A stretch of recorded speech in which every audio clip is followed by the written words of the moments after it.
मिनश्शैतानिर्रजीम बिस्मिल्लाहिर्रहमानिर्रहीम।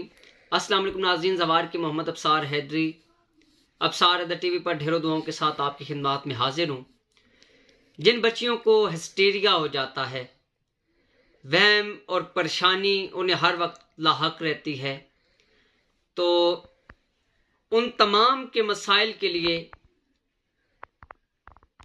अव्वल वखर 11 मरतबा दरूद शरीफ सूरह फातिहा 90 मरतबा आप उन्हें पानी पे दम करके दें, और साथ जितना हो सकता है अगर वो बच्ची विर्द करे ला इलाहा इल्लल्लाह हो, ला इलाहा इल्लल्लाह हो, जितना विर्द कर सकते हैं विर्द करें। इंशाल्लाह वहम की तमाम बीमारियां ख़त्म हो जाएंगी, हिस्टीरिया ख़त्म हो जाएगा।